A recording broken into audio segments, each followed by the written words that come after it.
journeying through Civil War history this week.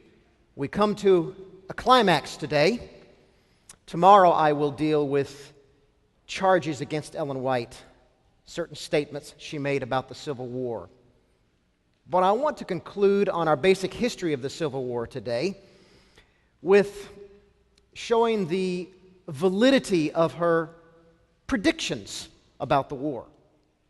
Now, some of the material I will share today, eyewitness testimonies from soldiers on the battlefield and walking through the fields after the battle, is graphic. Not as graphic as it could be, I should say. I've not chosen the most detailed ones, but nevertheless it is graphic. And so for those who are very sensitive to descriptions of death and suffering, I just give you a heads up now. Feel free to put your fingers in your ear or leave if you have to. I will not be offended. But I just want to let you know what is ahead so you're not caught off guard. And here's something that will create images in your mind you might not want there, because these are images of death, dying, suffering. Terrible battles ahead. Ellen White had three basic visions about the Civil War that are recorded in Testimonies, Testimony for the Church, Pamphlet 7, which is a part of Testimonies, Volume 1. She also had another vision in Testimony 9, which I'll talk about later, but I'm focused on the three visions of Testimony 7. Of her three visions, we have the one we discussed the other day, the Parkville vision on January 12, 1861, that vision given to her 3 months before the Civil War. We looked at that vision earlier this week and discussed the context surrounding it. That vision was not recorded anywhere, at least the way it was described here. It was only the testimony of J.N. Loughborough. He put it in his book on Adventist history. It was put into writing, aspects of it later on by Ellen White, and I'll show you where that is here in a moment. Then the second vision, August 3, 1861, at Roosevelt, New York, where she saw a lot of things pertaining to the war ahead, as well as what had recently happened at the disastrous Battle of Manassas, as she put it. We looked at that yesterday. The Battle of Manassas and the angelic hand waving the northern troops back and saving them from total destruction.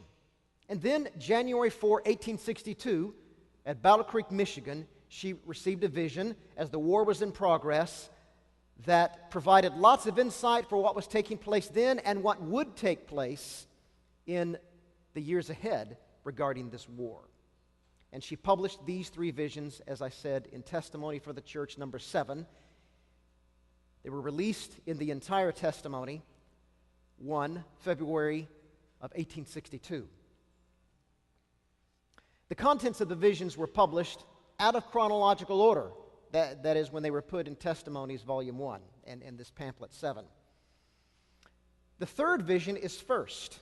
So I'm just giving you this as information. When you read this section in the Testimonies in the Civil War, you can have a sense of the order of the visions. The third vision, given on January 4, 1862, she starts with that one. Then, after you read through that section, the next section, and this is in Testimonies, Volume 1, the first vision, the Parkville vision, is put in written form. But this is 1862, a year after she first received that vision and shared it with a live audience. And then the second vision regarding the Battle of Manassas and other things is last. So that's the order of the visions in Testimonies. In Pamphlet 7, as it is, and it's recorded that way in Volume 1. Now, this statement comes from the context of Bull Run, the vision given in August of 1861, about a week after, or it was, I should say, published a week after the Battle of Manassas. But she spoke of future things. She said, "I was shown that many do not realize the extent of the evil which has come upon us." And as they were marching to battle at Manassas, remember yesterday we saw that the Union thought they would have a quick and decisive victory. But they did not realize the extent of the evil that has come upon us. They have flattered themselves that the national difficulties would soon be settled and confusion and war end. But all will be convinced that there is more reality in the matter than was anticipated. Many have looked for the North to strike a blow and end the controversy. Well, that didn't happen at Manassas, and they were quite upset after Manassas. But things began to look up when Lincoln appointed General McClellan to head up the armies of the Potomac, to organize them. They were quite a mess. And in the autumn period, as he built up these armies, and I'll say more about this later on this morning, as he built up the armies, the public, their appetite for a short, victorious war was renewed. They began to believe again with the leadership of McClellan. He's put these ragged troops together in such an excellent, organized, and disciplined way. We should be able to defeat the rebels. But Ellen White had not changed her mind by February 1862. Now, at this point, still, the only major battle they had experienced was Manassas in the summer of 1861. In that fall, there were some skirmishes and some battles, but nothing major. Then, in 1862, February of 1862, when this is released, here she puts the Parkville vision, given a year earlier, in written form. She changes some of the things that she had said when she was before the audience, but the essence of that vision is recorded here. And what is interesting about it, much of it hadn't happened over the last year when she first received the vision, and at the time she reinforces it here in writing, it still hasn't completely been fulfilled. Let's read the written version of the Parkville vision we discussed the other day. I saw greater distress in the land than we have yet witnessed. Now, this is February 1862. Greater distress in the land than we have yet witnessed. I heard groans and cries of distress. If you read the Parkville vision earlier, pretty much the same thing. And saw large companies in active battle. When I put this in print in my book, I'll have a much more of a detailed analysis of the relationship between the two visions, or the written form and the oral giving of the vision. I heard the booming of the cannon, the clash of arms, the hand-to-hand fight, and the groans and prayers of the dying. So there were many horrible things yet to come, according to her statement here. The ground was covered with the wounded and the dead. I saw desolate, despairing families and pinching want in many dwellings. Even now, many families are suffering want, but this will increase. The faces of many looked haggard, pale, and pinched with hunger. Now, Yusey, who did a major study on this in the 1960s, I've cited him often, and I'm building much of my research on his work. He wrote, a year had elapsed since her Parkville statements, and up to 1862, it would seem that reality had not reached her initial concept of the war's immensity. Before long, he rightly concludes, it became evident that time and events favored her side. 1862 was the beginning of the horrors. They were just around the corner, and that spring, the horrors, the real horrors of the war, as she had depicted in writing in this vision, took place in the Battle of Shiloh, in my neck of the woods, down in Tennessee. I'm only going to give just the basic statistics of these battles I'm going to describe. I'm mainly interested in the eyewitness testimonies of the soldiers and officers who experienced the horrors of the war and the aftermath. We won't look at all the details and strategies in the battle plan like we did yesterday at Manassas. This battle took place on April 6 and 7, 1862. The Union forces were 65,085 troops. Clashed against the Confederate forces, 44,968. So we're talking about large armies clashing in battle here. Now, the casualty report are only estimated, and these include those who were wounded and those who died after the battle, as well as those who were killed in action. 23,746, and there could have been more or less. That's an estimate. But this is twice the 12,000 battle casualties at Manassas. Remember, I said at the time that was the biggest battle America had ever experienced, the Battle of Manassas. But it was, in comparison with all the other battles, it was only a mid-sized battle. And Shiloh doubled the casualties.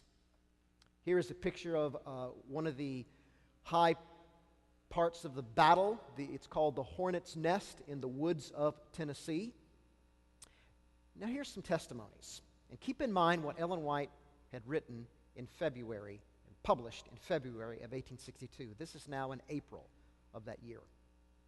During the night of April 6, one Confederate soldier recalled, "At night a heavy rain set in, accompanied by peal after peal of thunder, together with the roaring of the cannon and the bursting of the shell.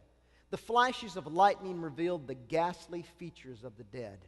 Oh, what a night of horrors that was." William T. Sherman, who would become one of the greatest generals along with Grant in the Union Army, described the scene in a letter to his wife. "The scenes on this field would have cured any body of war. Mangled bodies, dead, dying, in every conceivable shape, without heads, legs, and horses." And just another FYI, or heads up, I have some pictures of the dead on the battlefields. So just to let you know, if those are things you don't want to see, you can close your eyes. Major General Grant, who would later become the head of the Union armies, provided a description of the battlefield. This is an often quoted statement by Grant after the Battle of Shiloh. "I saw an open field in our possession on the second day, over which the Confederates had made repeated charges the day before, so covered with dead that it would have been possible to walk across the clearing in any direction, stepping on dead bodies without a foot touching the ground."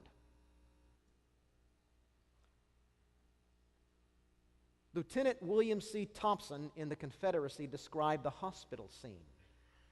And I should say, and I'll mention this in a little bit, Ellen White also described the horror in the hospitals, the dying in the hospitals. "The heart-rending scene at the hospital is one I would like to forget. Piles of dead soldiers were all around, and lying in rows were others who were dying. Doctors and their assistants were moving among the wounded, examining and aiding those who were not beyond help. The screams from the operating table resounded through the woods, for the surgeons were taking off arms and legs of a succession of men carried to them." And I should say that there are many descriptions, eyewitness testimonies of piles of legs and arms and feet. The surgeons at that point in history only knew to take off the mangled limbs. And there's even a picture, which I will not show you, of these piled up limbs during the Civil War by the surgeons' tables. Shiloh destroyed the North's notion of a quick Union victory. They still thought they could have a quick victory. After Manassas, they were discouraged, but then hope emerged over the months in the fall. But then when Shiloh rolled around, that changed everything for the rest of the war. Both sides now realized that they were in for a long, hard, bloody war. And as James McPherson, the most distinguished and definitive Civil War historian, said, Shiloh launched the country onto the flood tide of total war. It was never the same after that. Grant articulated the feeling of most in the North. Up to the Battle of Shiloh, I, as well as thousands of other citizens, believed that the rebellion against the government would collapse suddenly, and soon, if a decisive victory could be gained over any of its armies. But afterward, I gave up the idea of saving the Union except by complete conquest. You remember the other day I shared with you Winfield Scott's Anaconda Plan? At the beginning, everybody thought it would be quick, and Lincoln wanted to get in and get the job done quickly, but Scott, the brilliant commander, said it's going to take a number of years to do this. Repeated invasions, and they called it his Anaconda plan to restrict the Confederacy. In the end, he was right. And finally, the North realized how long it really would take to defeat the Confederacy. Again, Ellen White's words, "I was shown that many do not realize the extent of the evil which has come upon us. I saw greater distress in the land." This is all published in 1862, just 2 months ago, before Shiloh. "I saw greater distress in the land than we have yet witnessed. I heard groans and cries of distress. I saw large companies in active battle." There's no other way to describe these than predictions. And let me remind you that most of Ellen White's writings are not predictions. In fact, it's been estimated that less than 2% of her overall writings are predictions of the future. So these Civil War statements are some of those very few but rare predictions. And I'm simply showing you this morning how these statements, these predictions, months before they actually happened, came true. And Shiloh verified these words. Now let's move months through 1862. Various battles. We come to the Battle of Antietam, the most famous battle of, at least well-known battle of the Civil War is Gettysburg. Probably after that, and this would depend on which Civil War historian and Civil War buff you're talking to, Antietam would probably come in after that. It's the bloodiest one-day battle. Gettysburg is the bloodiest of all, but it took place over 3 days. But Antietam was in 11 hours. It was fought on September 16 to 18. The Union forces were 75,000. The Confederate forces, 35,000. This is part of Lee's invasion of the North. Remember I said the Confederacy could win by default yesterday if the Union did not invade them. But over the course of time, Lee invaded the North. And this was a part of that invasion. He took the offensive. The estimated casualties were 26,193. And when you think of the percentage, the proportion, that's a lot of casualties. But on that day, those killed in action were, it's estimated 6,500 to 7,000, which means, according to one estimate, if it were 7,000 in an 11-hour battle, approximately one man died every 5 or 6 seconds of the Battle of Antietam. The intensity of combat is incomparable in the annals of American arms. There's never been a battle as intense in one day as the Battle of Antietam in American military history. Again, citing McPherson, the number of casualties, and I shared this statement with you the other day, but it bears repeating right now as we're focusing on Antietam itself. The number of casualties in one day at the Battle of Antietam was nearly 4 times the number of casualties on D-Day, June 6, 1944. The number of battle deaths in one day at Antietam exceeded the total battle deaths in all the other wars the United States fought in the 19th century. The War of 1812, the Mexican-American War, the Spanish-American War, and the Indian Wars. That's why Antietam is so well known to Civil War buffs, because the massive loss of lives in just 11 hours. A Union officer described the pile of bodies as, quote, "looking at the picture of all that is sickening, harrowing, horrible. Oh, what a terrible sight." Here is some of the bodies in front of Dunker Church, where one of the major battles took place. And keep in mind, these pictures were taken several days later, because there was some maneuvering after the war, so the photographers couldn't get in there. And by the way, as I understand it, this is the first official pictures photographers took of the Civil War and the aftermath.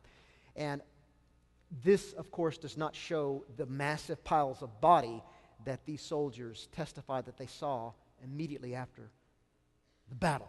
Some of them have been moved and so forth, but this is some of the bodies. And here is a fence close to the Hagerstown Road, some of the bodies there. The worst and most notorious place of battle in Antietam was what is called Bloody Lane, a sunken down road. Here's a picture I took of it when I was there a couple of years ago, how it looks today. Of course, the battlefields are quite clean today, but they're worth visiting and remembering this vital part of our own heritage and history as Americans. But there's that sunken road they called Bloody Lane. Confederates bunkered down there and fought, and they were killed. And the bodies were basically 3 bodies high. Here's some of the testimonies. A New York regiment lieutenant colonel described the aftermath of Bloody Lane. In the road, the dead covered the ground. It seemed, as I rode along, that it was the valley of death. I think that in the space of less than 10 acres lay the bodies of 1,000 men and as many wounded. So again, no pictures were able to capture these things right after the battle. So all we've got is these descriptions by the soldiers and officers who witnessed it and any reporters that were there. Union Lieutenant George F. Knowles said, "No matter in what direction we turned, it was all the same shocking picture, awakening awe rather than pity, numbing the senses rather than touching the heart, glazing the eye with horror rather than filling it with tears." Captain Emory Epton of the 2nd U.S. Artillery recalled, "I have heard of the dead dying in heaps, but never saw it till this battle. Whole ranks fell together." Union officer David H. Strother observed, "Heads and faces hideously swelled, covered with dust until they looked like clods. Their attitudes were wild and frightful," and you'll notice in some of the other testimonies the term attitudes. They're referring to facial expressions. In other words, their facial expressions were wild and frightful. I mean, they died instantly in the heat of battle, often as they were charging. Here is a rare photograph taken of one of the places in Bloody Lane. And you can see the horrible carnage there. Again, this was taken several days. I'm not sure how long after the battle, but it was much worse immediately following the battle. And there are also pictures of the bodies. So a lot of the bodies had been moved, because there's a picture I have, I'm not showing you that picture, where they lined up all the bodies for burial. Here's an artist's drawing of the Union advance on Dunker Church. And one of the earlier pictures I showed you is some of the bodies in front of Dunker Church after this battle. So Antietam was an unforgettable battle. One day, 11-hour battle in the Civil War. Fredericksburg came right after Antietam. And I'm going to give you in a moment here, the significance of Antietam. It was a Union victory. Just barely a Union victory. But there was still a great loss right after that battle. And I'm going to tell you that story here in a little bit. But let's move to Fredericksburg. So you had Union hopes emerge after Antietam because of the victory. So much so that Lincoln issued his Emancipation Proclamation after that. And I'm going to tell you that more about that in a little bit. But Fredericksburg was a horrible loss.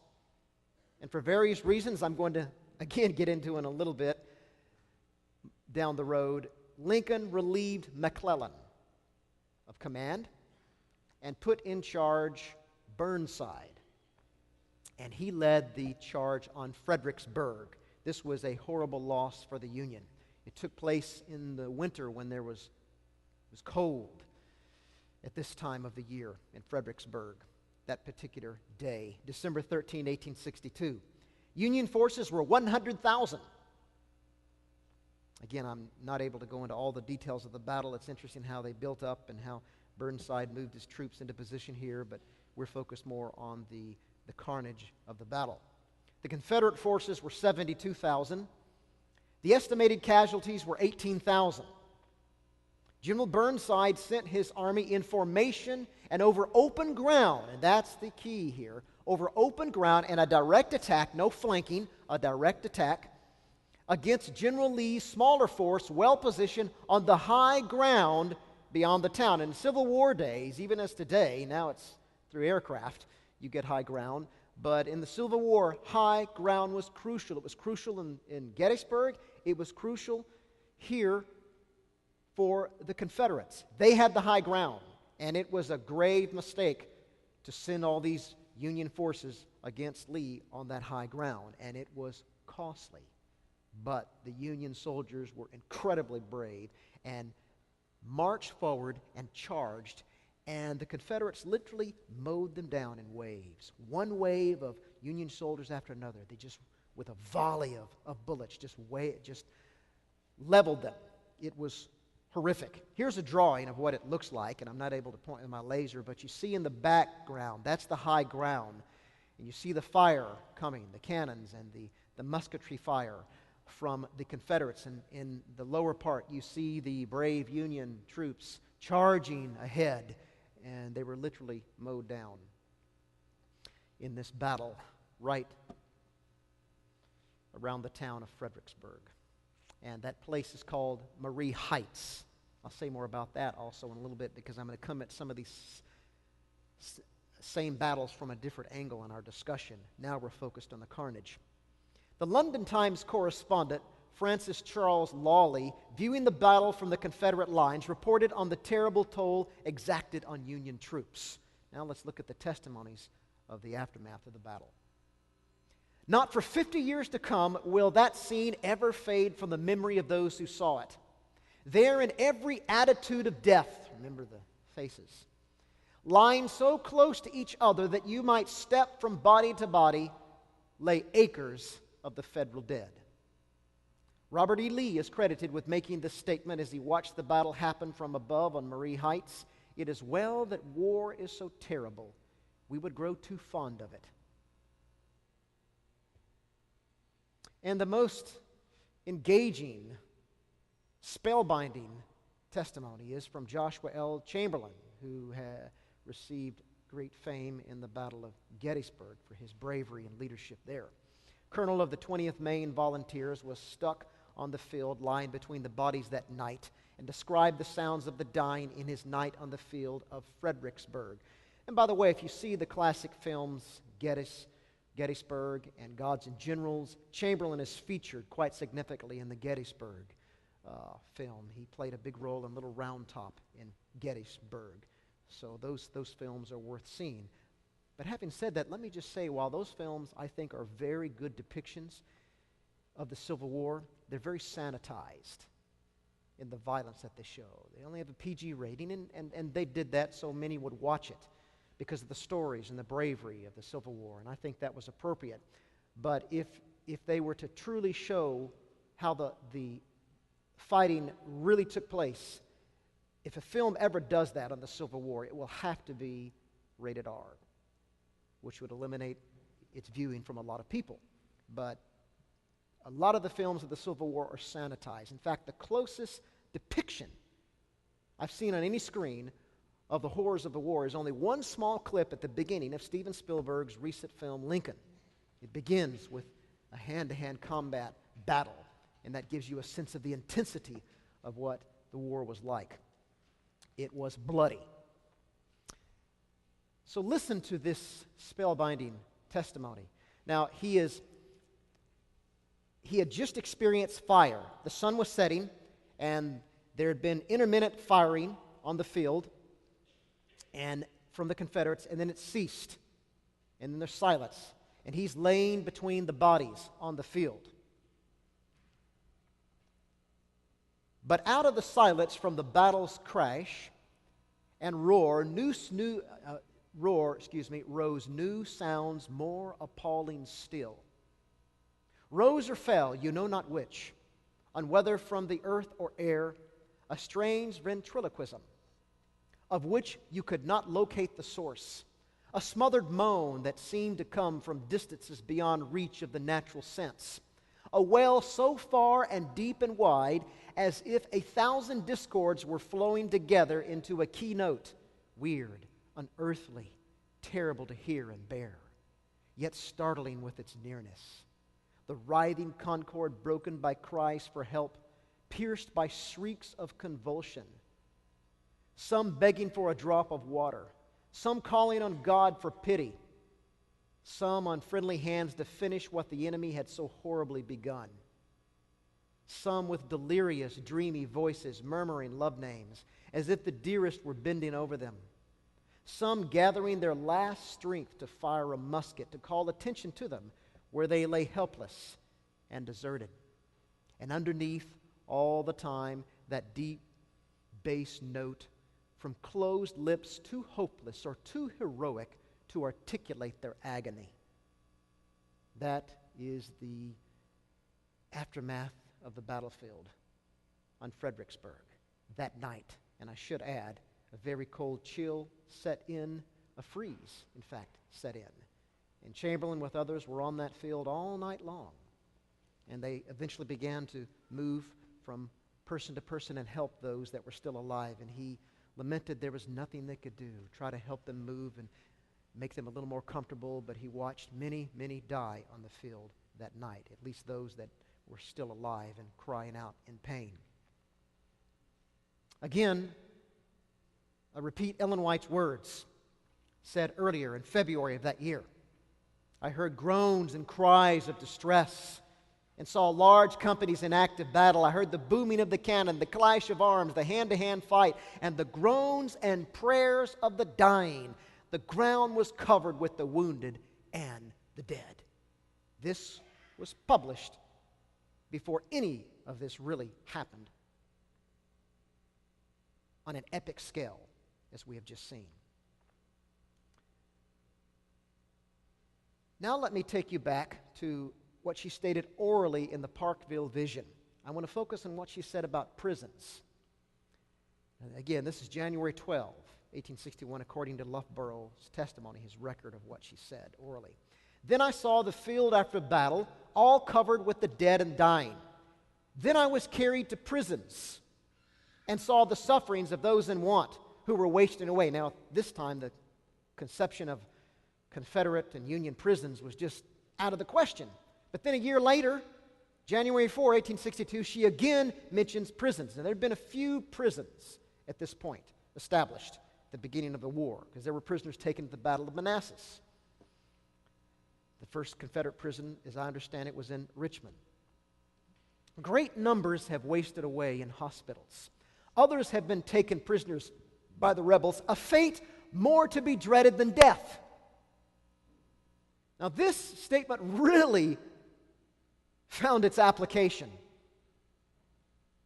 in the notorious Confederate prison known as Andersonville.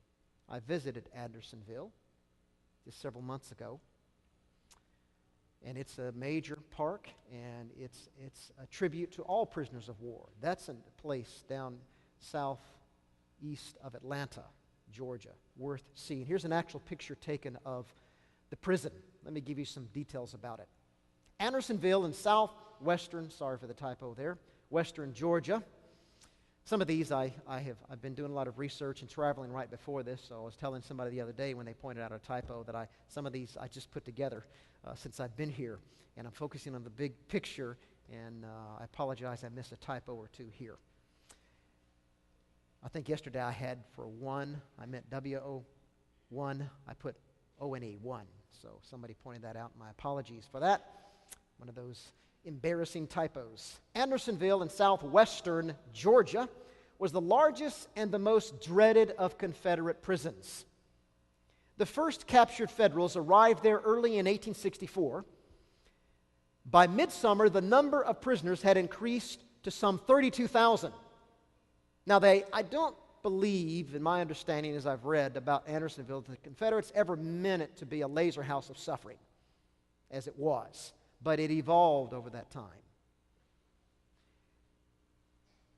It had increased to some 32,000 prisoners, but the prison was originally designed to accommodate only 10,000. Now here's a picture I snapped of one of the signs describing it, of Andersonville. You look at the bottom, you see the fence, and they've pretty much reconstructed it as it is, and you can go and see it and get a sense of what it was like. But notice all the men crowded in the fence there, and they had no covering. They were exposed to the hot, humid Georgia heat in the summer and the winter in the evening with nothing more than just a tent. And some of them, to escape the sun, they would dig burrows into the ground. And one person, a Catholic priest who worked there, said these burrows were full of vermin and they smelled horrible. The worst aspect of Andersonville was the water supply. You see the creek outside the fence running into the water. The plan was upstream is where the soldiers, the prisoners, could drink, and the downstream is where they would defecate. But what happened, the water got clogged there. And you see there, it turned into a big, huge sewage swamp. And there really was no place where they could hardly even drink pure water. And at the side here, there's a description. It says, this little creek was our only water supply. And when we would go after water, we would often sink into our hips in the mire. And that's not just swamp, that's sewage, raw sewage as well. It all mixed together, mingled together. We would all sink to our hips in the mire, and men would often have to be dragged out by their comrades. So it was a horrible, horrific situation. According to one eyewitness, prisoners died at a rate of 150 a day. So Ellen White was right when she said a fate worse than death. And I should say, in all fairness, northern prisons were no picnic either. But none reached the height of horribleness, if you will, as Andersonville. Here's from a Georgia girl who helped the prisoners here, and she wrote this down in her diary, and she's describing a Catholic priest who ministered to the prisoners. Dysentery was the most fatal disease, and as they lay on the ground, speaking of the prisoners, in their own excrements, the smell was so horrible that the good father, that's the Catholic priest who ministered to these prisoners, the good father says he was often obliged to rush from their presence to get a breath of fresh, of pure air. It is dreadful. My heart aches for the poor wretches. Yankees though they are, remember this is a Southern girl writing, Yankees though they are, and I am afraid God will suffer some terrible retribution to fall upon us for letting such things happen. If the Yankees ever should come to southwest Georgia and go to Anderson and see the graves there, God have mercy on the land. And not too far down the road, when Sherman marched across the sea, Atlanta, Savannah, there was no mercy on the land. It was destroyed utterly, completely. Now, I'm shifting here, and I'm going back to the August 3, 1861 Roosevelt vision. I want to go back and build up in that fall of 1861 and set the scene for the Emancipation Proclamation and some statements Ellen White makes to this effect, and the turning point in the war. So again, she said, God is punishing this nation for the high crime of slavery. He has the destiny of the nation in His hands.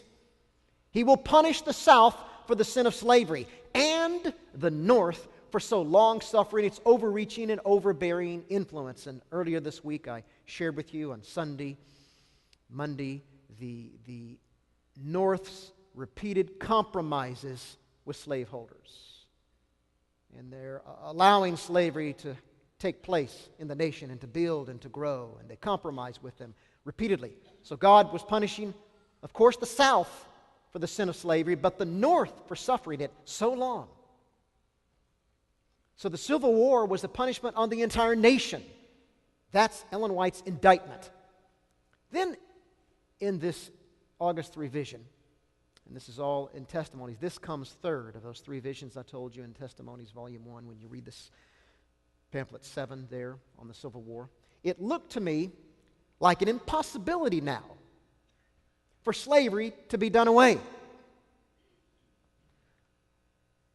Now, this was published in Testimonies in 1862, but it was first published initially in August 27. So then she writes this at that time. It looked like an impossibility now for slavery to be done away. God alone can wrench the slave from the hand of his desperate, relentless oppressor. Now, as I shared with you yesterday, while slavery was at the foundation of the war, The Union hadn't caught on to that yet. Lincoln, his administration, were mainly seeking to preserve the Union, not end slavery. And in that context, Ellen White makes the statement. It didn't seem like they were going to end slavery. It had been around for so long. It was so entrenched in this nation. It almost seems like an impossibility. But that would change.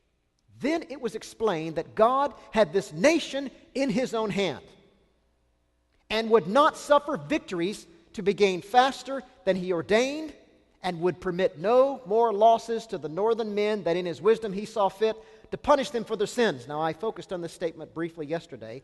This was stated in the context of the Battle of Manassas, after the loss, after she described the angel coming down, which we looked at in detail yesterday. So basically what she's saying here is that God controlled the victories and the losses in the Civil War. Now, we can't look at all the battles, but as you look at the major battles, you can see a pattern. And what is interesting is that while there were some victories, there was a general trend of loss, a succession of losses, from the Battle of Manassas all the way to the end of 1862. Let's look at what happened here. Let's go back to Bull Run we discussed yesterday. General Irvin McDowell was in charge. He was green, his troops were green. And I mentioned this in the battle as I discussed it yesterday. After apparent victory, McDowell regrouped. This is early that morning in the battlefield. After apparent victory, McDowell regrouped for a couple of hours, giving Confederates time to reinforce their troops. And while he may have felt he had good reasons to do this, strategists looking back on this acknowledge that this was a big mistake. It basically cost them the battle. But we know more from our discussion yesterday that God was also very involved, and the angel waved the Union troops back.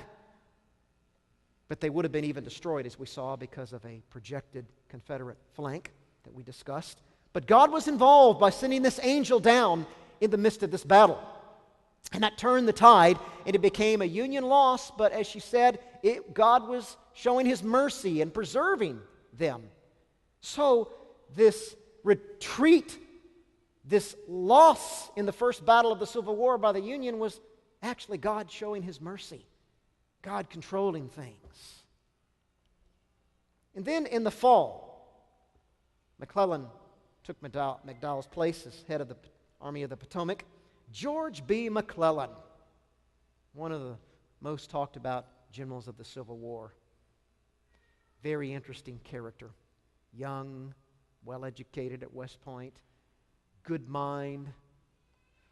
George B. McClellan took command after the disaster at Manassas. The Union's future suddenly looked brighter. I told you earlier how they felt that things were looking good. He took this army, and as a brilliant organizer, he excelled in transforming a ragged mob into the disciplined and confident Army of the Potomac. McClellan was a great organizer.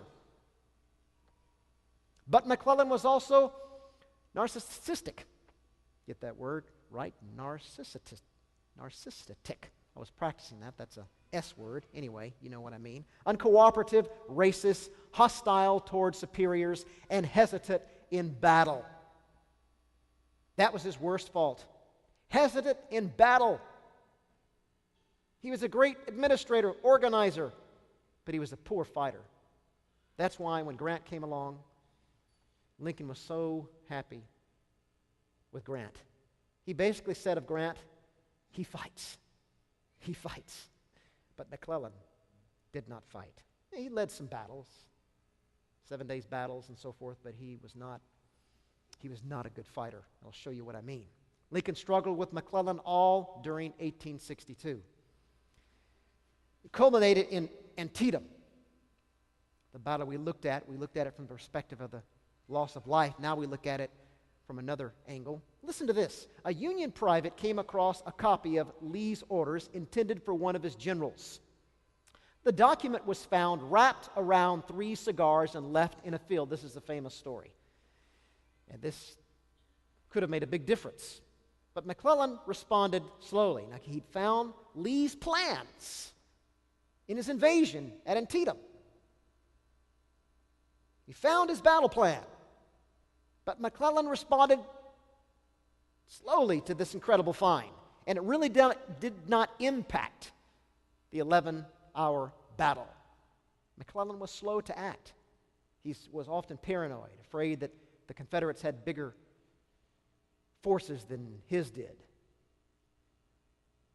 He was somewhat perfectionistic and hesitant to move forward. He could organize a big army, but once he had that army, he basically did nothing with it.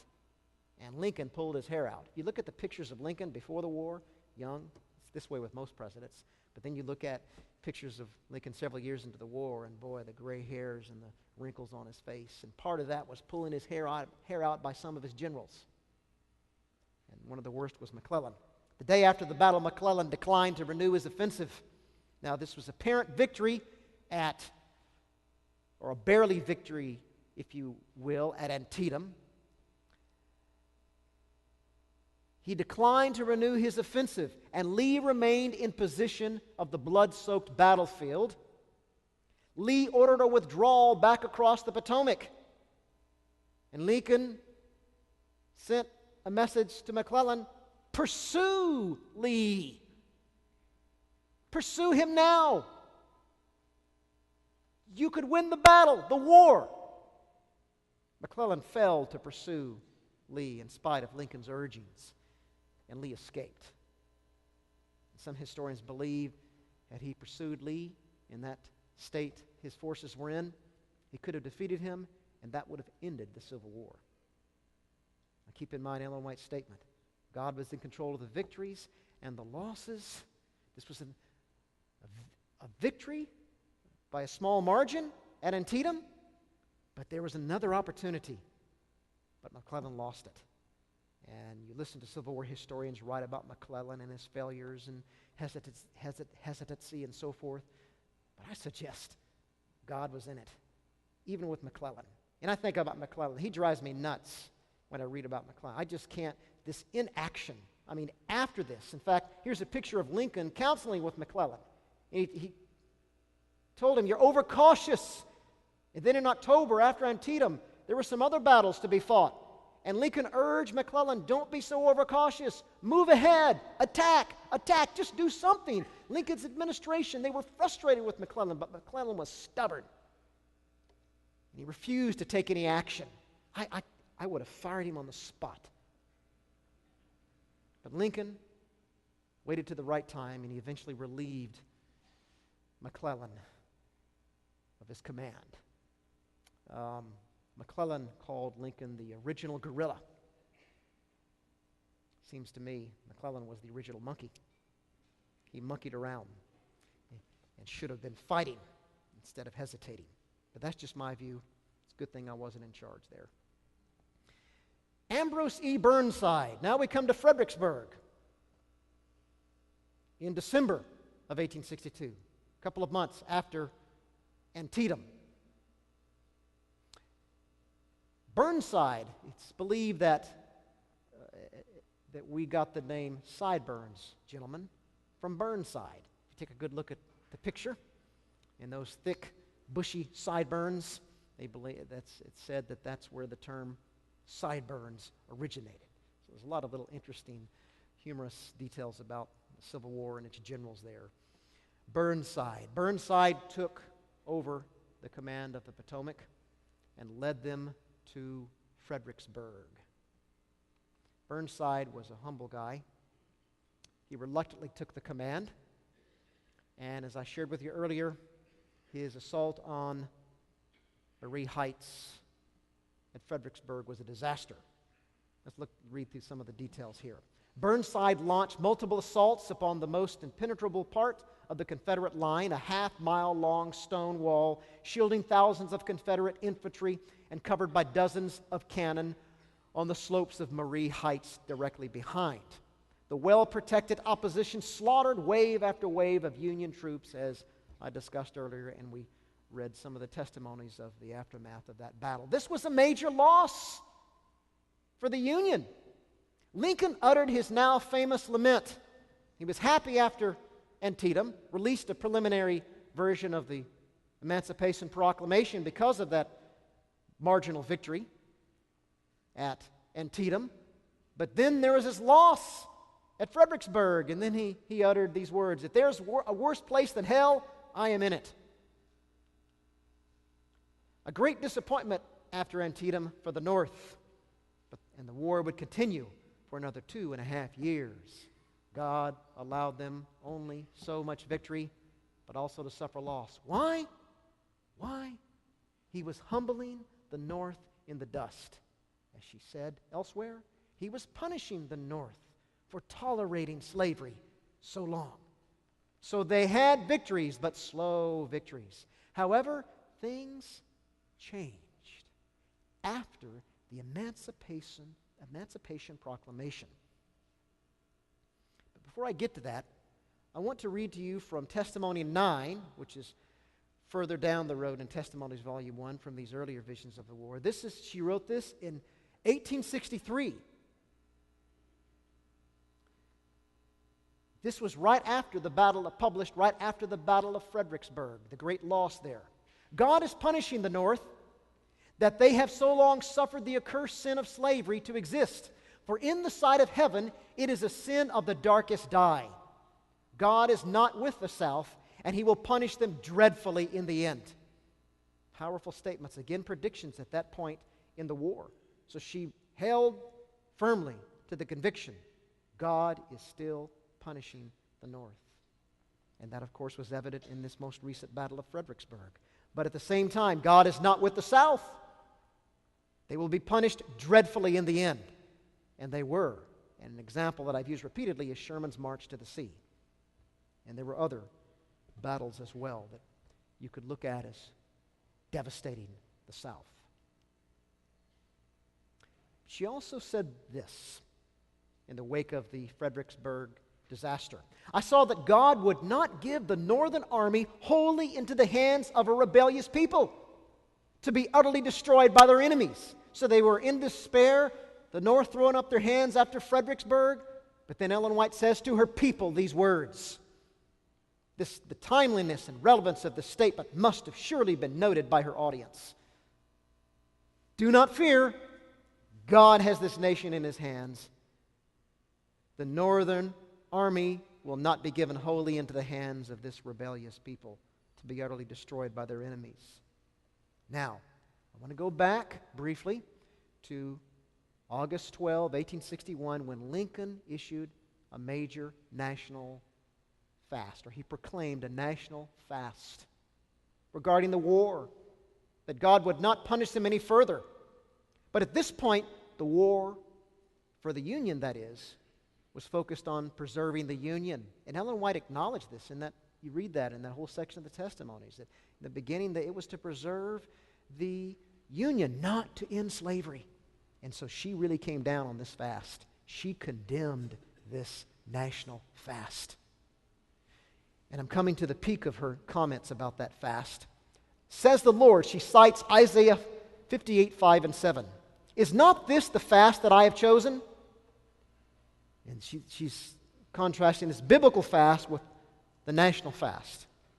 "To loose the bands of wickedness, to undo the heavy burdens, and to let the oppressed go free, that ye break every yoke." It's a fast to release the slaves.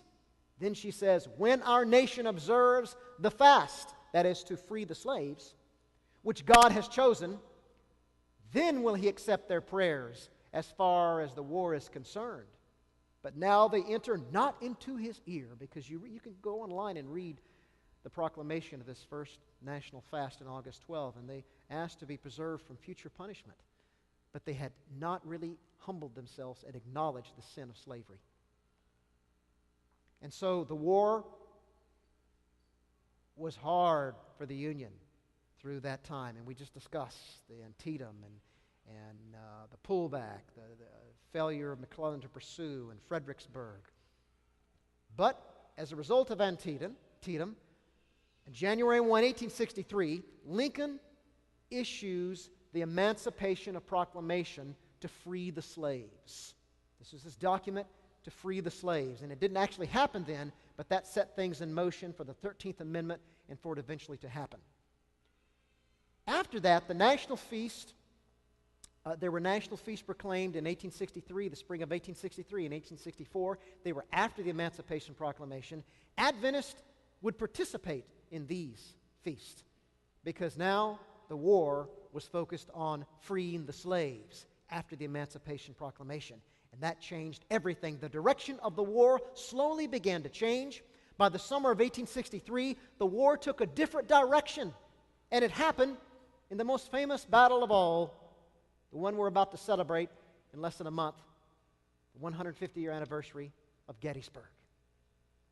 I've been to Gettysburg several times. Let me encourage you, if you've not been there, go visit the Gettysburg Park in Gettysburg, Pennsylvania. You will not regret it. You will be so glad you did. That place is one of these places you have to see it to believe it. The field here is a picture I snapped. I snapped it from Cemetery Ridge, where the Union's forces were embedded. Way on the trees on the other side is where Lee had his forces, about 12,500 strong. This is what is known as the famous Pickett's Charge. Lee sent 12,500 Confederates across this field. It was a risk, a gamble of epic proportion. This is the high point of the Battle of Gettysburg. He sent those Union troops across this field, open field. And the Confederate troops across this open field, and the Union, entrenched on Cemetery Ridge, they let loose their artillery and massacred those Confederates in open field. And I've walked that field, and you were out there in the middle of nothing, no protection. It took incredible bravery for these Confederates to march across this field, just as it took bravery for the Union troops to charge Mary Heights at Fredericksburg. They were literally mowed down, and that army was decimated. Afterward, Lee went around, and some of his generals, Longstreet, for example, had advised against it. It will be a major loss. But Lee took the gamble, and afterward he said, "It's all my fault. It's all my fault."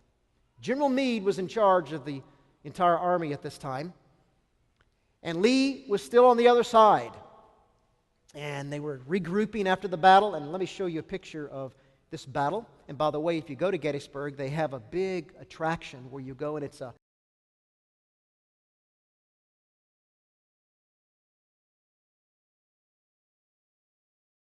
cyclorama of the battlefield during Pickett's Charge. And it costs to get in there, but it's worth every cent. You want to get in there and see that place. And you stand up there and you can look around in a panoramic view, cyclorama and view of the battlefield, and you can see everything that happened. It was truly an epic battle, and it's worth your time there. So I recommend it. But here's a painting of the part of that battle on that field. But what happened in the days following that, another mysterious rain came that night.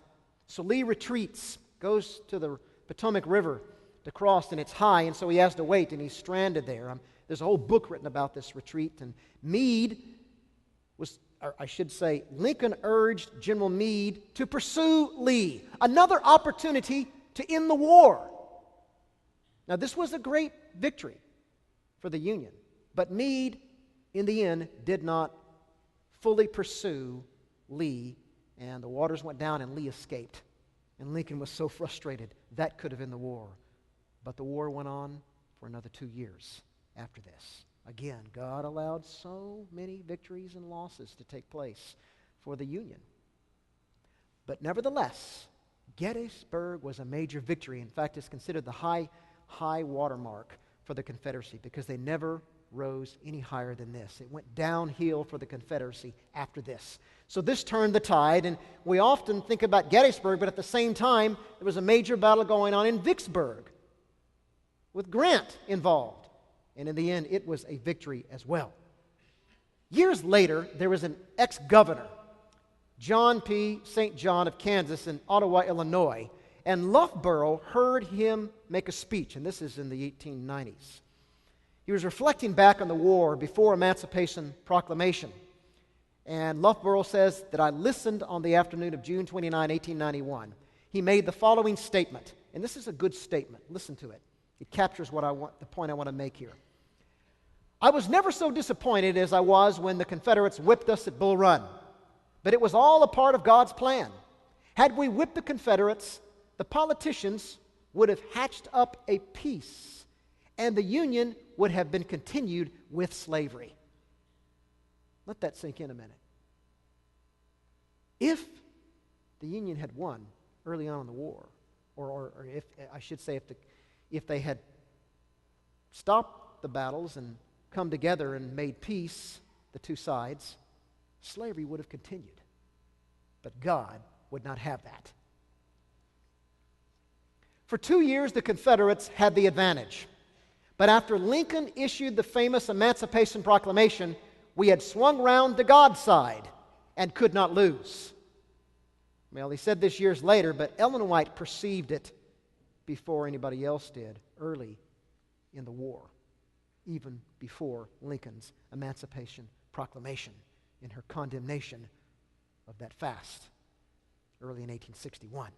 So what you find here in the larger pattern after the Emancipation Proclamation to free the slaves, you find major Union victories. In major battles, you have Union victories from July 1863 to 1865. Let's look at some of the major battles here. There were, of course, other battles and losses, but these are the major battles. This was the pattern of victory for the Union. July 1863, of course, the Battle of Vicksburg, Mississippi. Also in July of 1863, the Battle of Gettysburg, Pennsylvania. November 1863, the Battle of Chattanooga, my own backyard. Grant sent the soldiers up the mountain, and they kind of went on their own, and they took over the Confederate forces embedded on top of Chattanooga. I should say before Chattanooga, there was the famous Battle of Chickamauga. These are famous battle parks in Chattanooga. And Chickamauga was a major Confederate victory. But shortly after that, the Union regrouped, and they had this battle at Chattanooga. They took over Chattanooga. Chattanooga was significant because it divided the eastern and western theaters of the Confederacy. So to have Chattanooga was a major strategic victory for the Union. And Grant was in charge there, and that set the tone for things thereafter. And in March 1864, Grant was given command of the Union.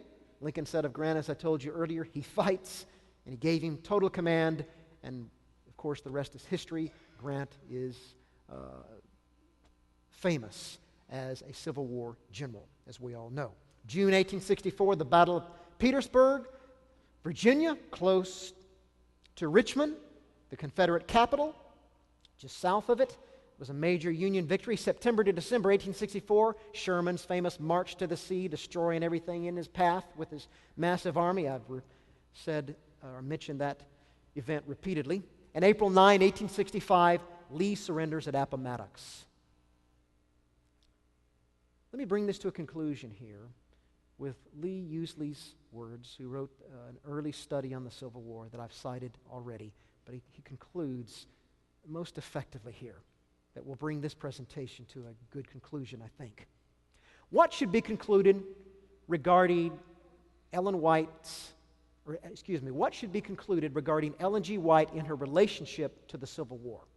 And that really is what this week has been all about, the relationship of Ellen White to the Civil War. And that will be what my forthcoming book on this subject is all about, which I hope to get out this time next year. And let me just back up and say about that book, this week we've only scratched the surface. There's so much more. And all those details I will get into in this forthcoming publication. Usley answers broadly this, that she comprehended the struggle extraordinarily well. But this she did as a church leader and not as a politician, nor as a news analyst, nor as a diagnostician, as these terms are generally understood. Without exception, when White made statements that cannot be described as being other than predictions, they were uniformly vindicated. Her comment on angelic interference at First Bull Run, of course, cannot be coercively proven. For this is a realm that researchers relying on the sources cannot enter. Nevertheless, the best historical sources, as we just touched on yesterday, may be deduced to buttress the idea that what she saw best explains the instantaneous panic or retreat of the Union soldiers. More narrowly, it is permissible to reason that here was a person whose speaking and writing on the war was pre-science. Here was a penetrating comprehension of basic issues. Here was convincing simplicity. Here was unequivocal certainty. Here was thought pioneering, fully anticipatory of Lincoln's second inaugural analysis, where he completely acknowledges the sin of slavery and repents before God and then for the nation in behalf of God for slavery. Here was interpretation complementary to the Judeo-Christian philosophy of history. In sum, then, he concludes, Ellen G. White warrants a place among American prophets suggested for her by The Independent as the most admirable of the American succession. Her war essays are crystalline. They contain no shades of gray or twilight zones. They are neither ridiculous nor naive. Rather, they are earnest, frank, and perceptive. And I hope that this week I've given you a sense of how perceptive her writings about the Civil War really were. I conclude, believe in the Lord your God, and you shall be established. Believe his prophets, and you shall prosper. He said back then, God has this nation in his hands. I believe that's true today. He has this nation in his hands. Let's pray. Heavenly Father, we thank you for this insight that you have given us as Seventh-day Adventists on this great historical event in American history, the Civil War.